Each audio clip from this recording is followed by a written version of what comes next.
नमस्कार। आपका आज एक बार फिर स्वागत।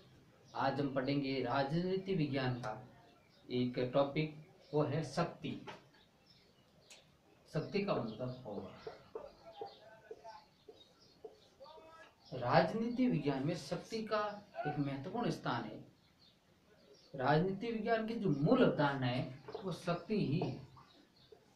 मूल अवधारणा है वो शक्ति ही है। वैसे राजनीति विज्ञान के बारे में कहा जाता है कि राजनीति विज्ञान में नियम बनाए जाते हैं, निर्णय दिए जाते हैं। क्या किया जाता है? नियम बनाए जाते हैं, ठीक है, निर्णय दिए जाते हैं, अधिकार और कर्तव्य, अधिकार व कर्तव्य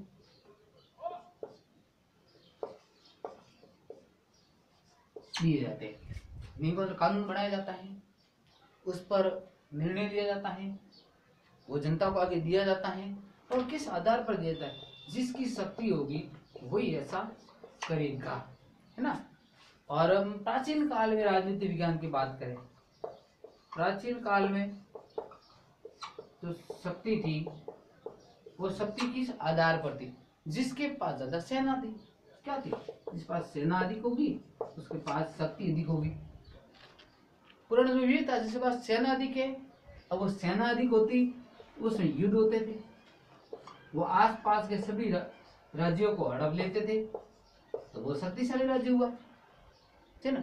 जिस प्रकार हम आज जनपद काल की बात करें, उस मगध के पास सेना अधिक थी, उसी प्रकार पुराने जमाने में जो राज्य बात करें उनके पास सेना अधिक थी, वो ज्यादा शक्तिशाली हुआ करते थे, वो आस पास के राज्यों को हड़प लेते थे। लेकिन आधुनिक काल में ऐसा नहीं। आधुनिक काल में लोकतांत्रिक देश है, लोकतांत्रिक देश है जिसमें सेना का कोई महत्व नहीं है। आधुनिक काल में मत का महत्व है। जिसके पास ज्यादा बहुमत है वो शक्तिशाली है, वह शक्तिशाली है। सपोज करो, अगर पार्लियामेंट में 100 सीटें हैं, जिसके पास 85 प्लस है वो पावरफुल है। अगर सत्ता तो है, शक्ति है, शक्ति तो 50 वाले को भी वही शक्ति है, 85 वाले को भी वही शक्ति है। शक्ति दोनों को बराबर है, लेकिन शक्ति का वास्तविक प्रयोग 85 वाला करता है, 50 वाला नहीं करता है ना। तो आधुनिक काल में जो शक्ति है वो मनुष्य की इच्छा है। मनुष्य जिसको शक्ति देना चाहे वो शक्ति दी जाती है। हम प्रथम विचारक कहे शक्ति का तो वो था मैकियावेली। कौन था? मैकियावेली, जिसने द प्रिंस पुस्तक लिखी थी। शक्ति का प्रथम विचारक कौन है? मैकियावेली। पुस्तक कौन सी लिखी? The Prince. मैकियावेली ने द प्रिंस पुस्तक लिखी थी। उसमें उन्होंने शक्ति के बारे में बताया कि राजनीति विज्ञान की शक्ति के बारे में उन्होंने बताया था। उसके बाद हम इंग्लैंड की बात करें तो 1651 में एक दार्शनिक आया था वहां पर, हॉब्स। तो हॉब्स ने जो राज्य की उत्पत्ति, हम क्लास 11 में पढ़ा था आपने कि राज्य की उत्पत्ति का जो सिद्धांत था उसमें हॉब्स ने अपनी पुस्तक लेवियाथन, हॉब्स ने अपनी पुस्तक लेवियाथन में बताया था कि राज्य की उत्पत्ति है वो वर्ग संघर्ष से हुई है, वर्ग संघर्ष का परिणाम, जिसमें शक्तिशालियों ने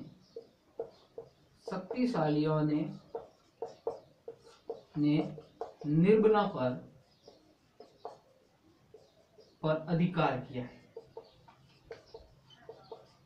बात आई ना शक्तिशालियों की, जो शक्तिशाली थे उन्होंने निर्बलों पर अधिकार किया है। तो हॉब्स ने अपनी पुस्तक में बताया कि प्राचीन काल में जो राज्य की उत्पत्ति हुई है उसके अंतर्गत जो शक्तिशाली वर्ग था उस शक्तिशाली वर्ग ने निर्बल लोगों पर अधिकार किया है। ये पुस्तक कब लिखी? 1651 में। कौन सी लिखी? लेवियाथन। और कब लिखी? 16 सेकंड में। और किसने लिखी? हॉब्स ने लिखी। किसने लिखी? हॉब्स ने लिखी। और आधुनिक राजनीतिक विज्ञान का प्रणेता माने, आधुनिक राजनीति विज्ञान का, जब राजनीति विज्ञान का जो परंपरागत दृष्टिकोण था, वो परंपरागत दृष्टिकोण अब ज्यादा पावरफुल नहीं रहा, तो आधुनिक राजनीति विज्ञान का प्रणेता, राजनीति विज्ञान का प्रणेता, ठीक है ना। ये 1945 की बात है। शिकागो विश्वविद्यालय कहाँ है? अमेरिका में। शिकागो विश्वविद्यालय कहाँ है? अमेरिका में। इस शिकागो विश्वविद्यालय के प्रोफेसर थे। कौन थे? चार्ल्स मेरियम। चार्ल्स मेरियम। चार्ल्स मेरियम ने आधुनिक राजनीति पर शोध किया। कब किया? 1945 का आसपास द्वितीय विश्व युद्ध समाप्त हुआ। उसके बाद चार्ल्स मेरियम ने राजनीति विज्ञान में शक्ति पर शोध किया, ठीक है ना। और अनेक परिभाषाएं दी उन्होंने। किसने दी? चार्ल्स मेरियम ने दी। और उसके बाद हम राजनीति विज्ञान को शक्ति का विज्ञान माना है। शक्ति का विज्ञान किसने माना है? वो माना है कैटलिन ने। किसने माना है? कैटलिन ने राजनीति विज्ञान को शक्ति का विज्ञान का माना। और उसमें ये कहा गया कि शक्ति प्राप्त करने के लिए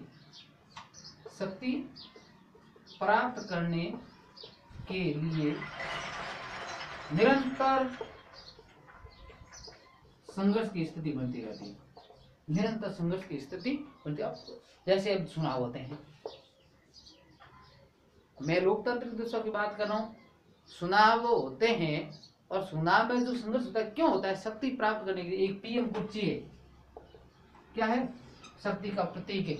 इसको प्राप्त करने के लिए सभी पार्टियां संघर्ष करती है ना, इसको प्राप्त करने के लिए, क्योंकि ये शक्तिशाली पद है।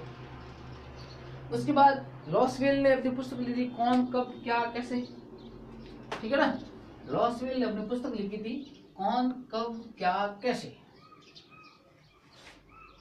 ये भी समर्थक है लॉसवेल। कौन कब कैसे, ये पुस्तक किसने लिखी थी? कौन कब कैसे प्राप्त करता है, ठीक है ना। ये पुस्तक किसने लिखी? लॉसवेल ने लिखी। पुस्तक का क्या नाम था? कौन कब कैसे प्राप्त करता है, ठीक है ना। और उसमें ये कहा गया कि जो शक्तिशाली आदमी है वो दूसरों से अपना काम करवाता है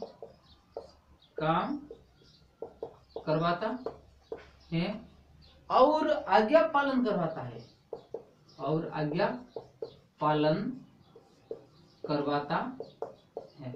अपनी आज्ञा का पालन भी करवाता है और दूसरों से अपना काम भी करवाता है। ये किसने कहा? ये कहा था लॉसवेल ने। ये किसने कहा? लॉसवेल, ठीक है ना। और उसके अलावा मैकाइवर ने एक पुस्तक लिखी थी। मैकाइवर एक प्रकार दार्शनिक था। इसने एक पुस्तक लिखी, the web of government. The web of government पुस्तक किसने लिखी? मैकाइवर। इसी ने भी ये बताया था कि आज्ञा का पालन, यहाँ आज्ञा का पालन करवाया जाता है शक्ति की बलबूते पर होगा। मैं पावरफुल हूं तो स्टूडेंट्स के ऊपर अधिकार जमा सकता हूँ। स्टूडेंट्स अपनी आज्ञा का पालन करेंगे और शक्तिशाली नहीं है तो नहीं करेंगे। इस आधार पर हम कह सकते हैं जिसके पास शक्ति है वो दूसरों के कार्यों विचारों को अपने अनुकूल बना सकता है, ठीक है ना। जैसे स्कूल का प्रिंसिपल, अगर स्कूल का प्रिंसिपल सर्वगुण संपन्न है और उसके पास शक्ति है, तो बाकी वाला जो स्टाफ है, अब वो शक्तिशाली है, तो बाकी वाला जो स्टाफ है ना, बाकी वाले स्टाफ को अपने विचारों में परिवर्तन करना पड़ेगा, बोले किसी विचारधारा का आदमी है, लेकिन हाँ वो स्कूल में अगर काम करता है तो प्रिंसिपल का ऑर्डर उसको मानना पड़ेगा और अपने विचारों परिवर्तन करना है, विचारों को अनुकूल भी बनाना पड़ता है, अनुकूल। और विद्यालय की क्या जरूरत है उसके अनुकूल अपने आप को ढालना पड़ता है, ये है शक्ति। शक्ति और बल,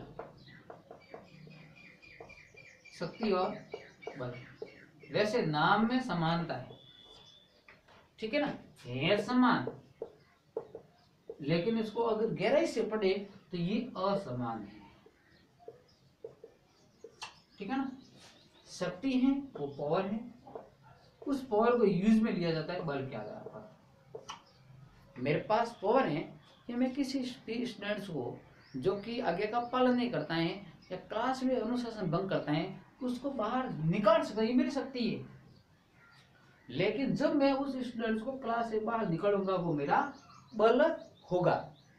जैसे एक और उदाहरण देखते हैं हम, तो जैसे पुलिस है, उसके पास शक्ति है कि वो अपराधी को गिरफ्तार करे, लेकिन जो अपराधी को गिरफ्तार करती है तो वो उसका बल माना जाता है, ठीक है ना। तो ये तो थी शक्ति का बैकग्राउंड। अब हम पढ़ते हैं शक्ति की कुछ परिभाषा, ठीक है ना। तो ऑगस्टिन ने शक्ति की परिभाषा दिखा है, शक्ति दूसरों के आचरण को अपने लक्ष्यों के अनुसार प्रभावित करती है। शक्ति है वो दूसरों के आचरण को, शक्ति दूसरों के आचरण को प्रभावित करती है। ये परिभाषा किसने दी? ये परिभाषा दी थी ऑर्गेन्स। उसके अलावा एक और परिभाषा दी थी, वो दी थी रॉबर्ट बायरस्टेड ने शक्ति बल प्रयोग की योग्यता है, न कि उसका वास्तविक प्रयोग। शक्ति बल की योग्यता है,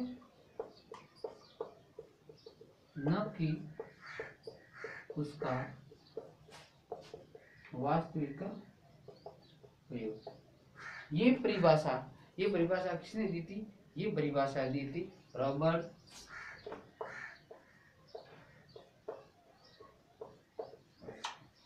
ठीक है ना। तो इस प्रकार ये तो थी राजनीति विज्ञान के अवधारणा और उसके कुछ परिभाषाएं। अब आगे पढ़ेंगे राजनीति विज्ञान के रूप। राजनीति विज्ञान में शक्ति के रूप। पहली बात करें तो पहली है राजनीतिक शक्ति।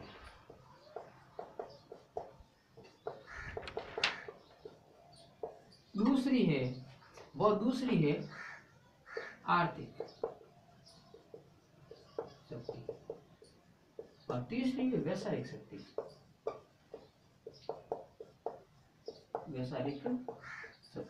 अब राजनीतिक शक्ति क्या है? राजनीतिक शक्ति को राजनीतिक पद मिलता है, प्रतिष्ठा मिलती है, ठीक है ना, अधिकार मिलते हैं, सत्ता मिलती है, ये सब राजनीति में मिलते हैं। इसके लिए शक्ति की जरूरत पड़ती है और इनका जो वास्तविक प्रयोग करती है वो करती है सरकार। कौन करती है?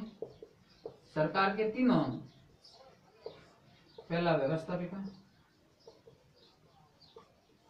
दूसरा कार्यपालिका और तीसरा न्यायपालिका। तो राजनीतिक शक्ति प्राप्त करने के लिए लोग तरह तरह के हथकंडे अपनाते हैं, ठीक है ना, और वो राजनीतिक शक्ति प्राप्त करते हैं और उस राजनीतिक शक्ति का प्रयोग कौन करती है? सरकार करती है। यानी जो भी चुनाव लड़ते हैं, मैं लोकतांत्रिक देशों की बात कर रहा हूँ, चुनाव लड़ करके सरकार में शामिल होना चाहते हैं, ठीक है ना। ऐसा नहीं है कि आप MP बन गए, MLA बन गए और बैठे रहेंगे, नहीं, उसको सरकार में शामिल होंगे। सरकार में शामिल होकर के ही वो राजनीति का अच्छी तरह से प्रयोग कर सकते हैं। दूसरी हम देखते हैं कि इनके अलावा, ये तो प्रत्यक्ष, इनके अलावा दबाव समूह है, राजनीतिक दल है, ठीक है ना, राजनीतिक दल है, दबाव समूह है और संगठन है। ये भी अपने अपने माध्यम से शक्ति का प्रदर्शन करते हैं। दबाव समूह जैसे कोई भी अगर कानून बनवाना है और वो कानून जनता के भलाई के लिए बनना है लेकिन सरकार नहीं बना रही है, तो दबाव समूह होते हैं, वो सरकार पर दबाव रखते हैं। राजनीतिक दल जैसे वर्तमान में NDA की सरकार है, अब इसमें NDA में कई दल मिले हुए हैं। अगर वो दल कहते हैं कि हमारा भी ये काम है, वो करो, तो वो दल के माध्यम से वो काम करवाया जाता है और संगठन ऐसा करते हैं। और दूसरा हम देखते हैं आर्थिक शक्ति। आर्थिक शक्ति क्या होती है? आर्थिक शक्ति होती है जो पूंजीपति वर्ग है, पूंजीपति वर्ग या धनाढ्य वर्ग, पूंजीपति वर्ग है, वो अपने पैसों के बलबूते पर राजनीति में हस्तक्षेप करते हैं,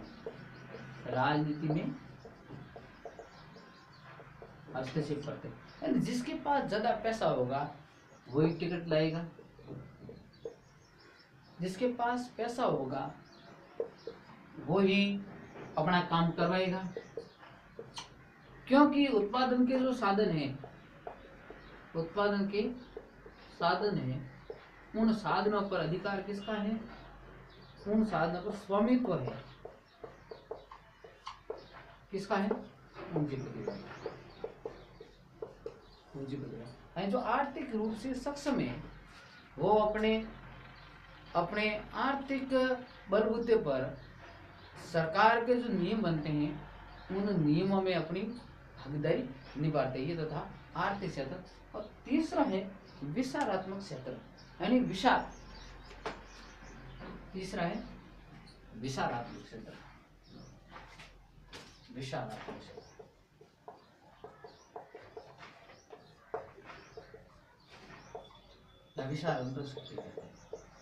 विचारों की शक्ति। अब राजनीति विज्ञान में हम बात करें तो विचार बहुत जरूरी है, विचार बहुत इम्पोर्टेंट है। जिस व्यक्ति के जैसे विचार होंगे वो सत्ता में आने के बाद उस प्रकार से अपने आप को स्थापित करेगा कि दूसरे हैं वो उनके विचार में, जैसे हम बात करें माओवादी की, नक्सलवादी, साम्यवादी और मार्क्सवादी, गांधीवादी, ठीक है ना। ये सब विचारधाराएं हैं। कि माओवादी चाहते हैं कि हमारा ही प्रभुत्व बना रहे, हमारी शक्ति ज्यादा हो, सब लोग इस देश में रहने वाले हमारी विचारधारा को माने। गांधीवादी ये सोचते हैं कि इस देश के अंदर रहने वाले सभी लोग गांधी जी की विचारधारा को अपनाएं, और हिंदुस्तान में गांधीवादी विचारधारा को मान्यता है, ठीक है ना। मार्क्सवादी ये चाहते हैं कि जो मजदूर वर्ग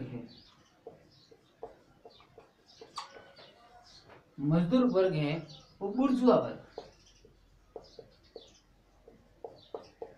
कौन से? धनवान वर्ग। उस धनवान वर्ग के ऊपर अधिकार करे। विचारधारा ये इनकी तो बाकी ऐसी ऐसी विचारधारा है, उन विचारधाराओं के आधार पर राजनीति विज्ञान में ये संभव नहीं है, लेकिन फिर भी अपनी विचारधारा मानते हैं।